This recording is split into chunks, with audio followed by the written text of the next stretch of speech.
우리가 갈래 수업을 했었어. 1단원 파트가 서정, 서사, 교술, 극갈래.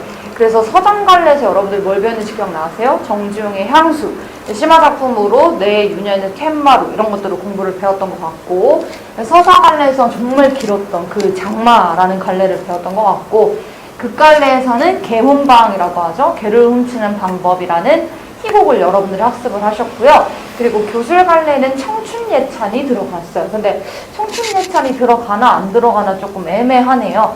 여러분들이 쌤한테 알려준 거는 1단원에서 5단원까지가 시험 범위예요 라고 했기 때문에 청춘예찬은 제가 따로 요약을 하지는 않고요. 만약에 그 수업 영상이 필요한 친구들은 역시나 본인들이 문자를 받는 그 번호가 있잖아. 그 주연쌤 번호야. 주연쌤 번호에 연락을 해주시면 또 따로 영상을 보내드리도록 하겠습니다. 기본적인 내용들만 한번 정리를 해볼게요. 우리가 서정갈래는 뭐라고? 정지용의 향수처럼 시라는 걸 얘기를 하잖아. 쌤이 거기서 가장 제일 처음에 강조했던 게 뭐예요? 각각의 갈래마다 말하는 사람이 다르다라고 얘기를 했었죠. 자, 쌤이 지금 우리가 1대1 수업은 아니고 이렇게 면대면 수업은 아니지만 여러분들 수업을 들으시면서 뭔가 대답을 하시면서 복습을 하시면서 오셨으면 좋겠습니다. 자, 볼게요. 서정갈래에서 말하는 사람을 우리가 뭐라고 한다? 그치? 화자다라는 얘기를 해야 돼. 근데 여러분들이 기억을 하셔야 되는 게 있어요. 화자랑 작가랑은 다른 거예요. 그죠? 화자랑 작가랑 같을 수도 있지만 우리가 전제할 때는 다르다라고 전제를 하고 가셔야 되고요. 한 방에 하고 한 방에 정리를 할게요. 서사갈래에서는 세 글자로 뭐라 불러? 그렇지. 서술자라고 부른다라는 거죠. 그 서술자에 따라서 시점이 달라질 수도 있고 거리감이 달라질 수도 있고 뭐 이런 특징이 있었고요.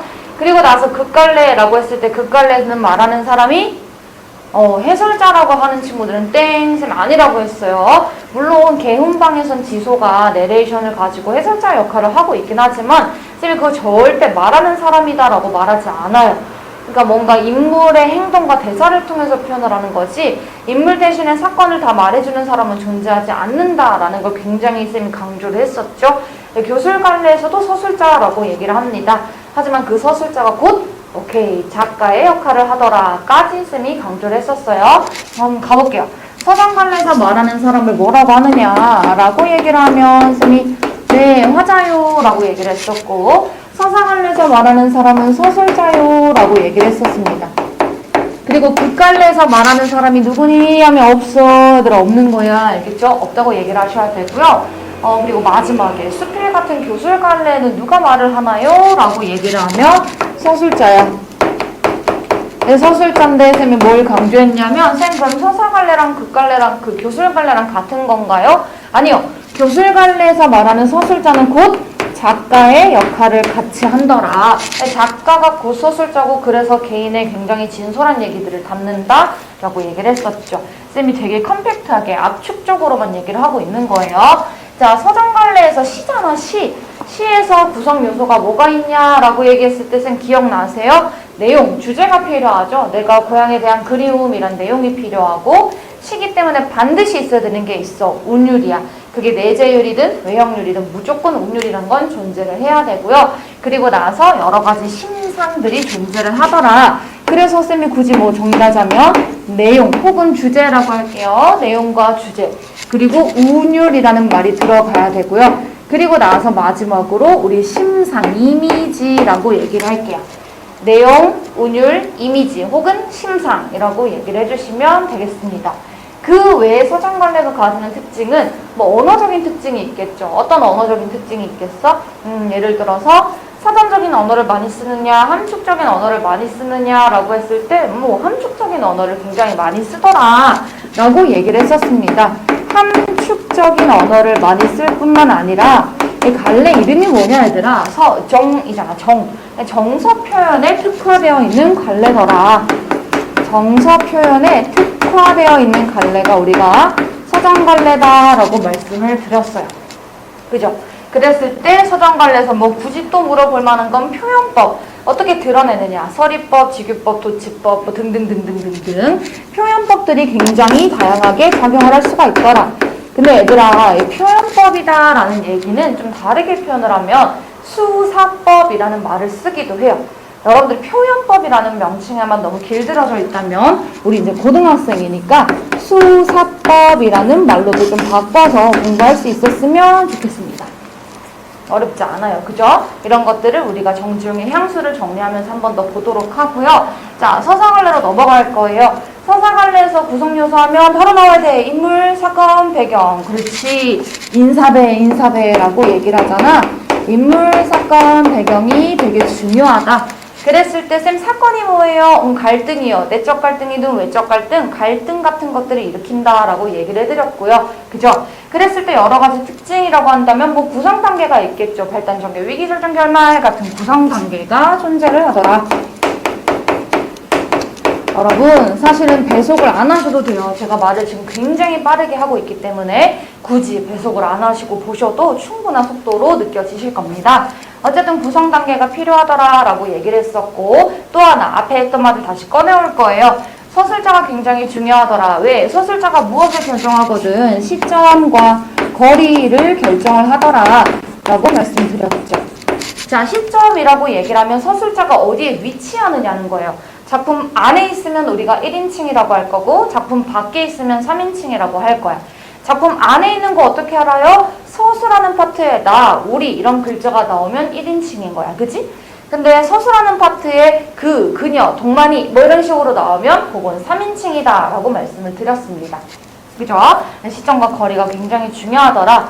쌤, 소설도 수사법이 있나요? 있을 수 있죠. 왜냐면 문학이기 때문에 표현법이라던가 수사법은 사실 모든 갈래에 다 적용할 수 있지만 그게 특화되어 있는 갈래가 뭐냐라고 하면 서정갈래다라고 얘기를 하는 거예요. 이해되셨을까요, 여러분? 좋아요. 넘어가도록 할게요. 우리 극갈래라고 얘기했을 때 극갈래는 두 가지 종류가 있다라는 것도 기억을 하셔야 됩니다. 하나는 시나리오가 있었고 하나는 희곡이 있어요. 여러분 희곡으로 뭐 배웠는지 기억나세요? 맞아. 희곡으로는 이강백의 결혼이라는 작품을 공부를 했어요. 그래서 여러분들이 시나리오와 희곡의 차이점에 대해서 조금 알고 계셔야 되고요. 일단은 그래도 정리 한번 해볼게요. 극갈래는 구성요소라고 얘기했을 때 너무 중요한 게 있어. 두 가지 파트로 나눠진다라는 거야. 극갈래 구성요소의 첫 번째, 두 번째 나누는 이유가 있어요. 극갈래에서 뭔가 내용적인 3요소라고 얘기를 하면 서사갈래와 다를 게 없죠. 인물, 사건, 배경 똑같이 갑니다. 중요해. 그래서 요거 두 개가 공통점이네 라고 물어볼 수 있다라는 거 확인하시고요. 다만 극갈래는 사실 공통점 말고 차이점, 나만의 특화된 장점이 중요한 거잖아. 그랬을 때 극갈래에서 형식적인 3요소라고 하면 요건 기억이 나야 됩니다, 여러분. 자, 해설, 지문, 대사 요렇게 세 가지가 있었죠. 해설과 지문과 대사. 쌤 뭘 강조했냐면 해설은 띄엄 중간에 나오는 건 해설이라고 하지 않는다. 그지? 해설은 어디에만 작품 첫머리에 등장인물 땡땡 뭐 배경 땡땡 이렇게 나오는 것만 해설이라고 인정을 해주더라. 그럼 중간중간에 누구가 걸어가며 그지? 괄호가 없어도 상관없어요. 누구가 걸어가며 전단지를 본다. 이런 것들은 다 지시문 혹은 지문에 해당한다라고 말씀드렸고요. 대사라고 했을 때 세 가지로 나눠지죠. 우리가 왔다 갔다 할 수 있다면 대화, 그지? 그리고 관객은 들을 수 있는데 내 옆에 있는 얘는 못 들어. 그러면 우리 겹방 짜서서 방백. 아무도 들을 수 없다라고 가정한다면 독백. 그렇죠. 이렇게 세 가지 대사를 기억을 해주셔야 됩니다. 특히 이 중에서 제일 중요한 건 뭐예요? 방백입니다. 그죠?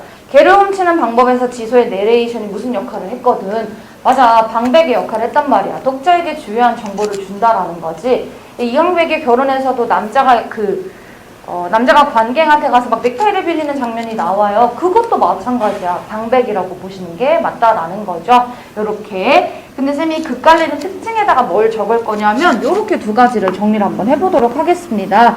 시나리오가 있고 그리고 희곡이라는 애가 있더라 라는 거. 자, 시나리오는 장면 단위가 뭐예요? 씬넘버. 좋아요. 씬넘버라고 얘기를 할 거고, 희곡의 장면 단위가 뭐예요? 라고 하면 막과 장이에요 라고 얘기를 하겠죠. 좋아요. 시나리오 같은 경우에는 뭔가 제약이 있나요? 없나요? 있죠. 있는데 좀 굉장히 약하더라. 제약이 사실은 거의 없는 수준에 해당하더라. 근데 희곡이라는 친구는 솔직히 제약이 엄청나더라 라고 얘기를 할 수가 있고, 시나리오랑 희곡 중에 뭐가 좀 더 자연스러울까요? 라고 한다면 희곡이 조금 더 부자연스럽죠.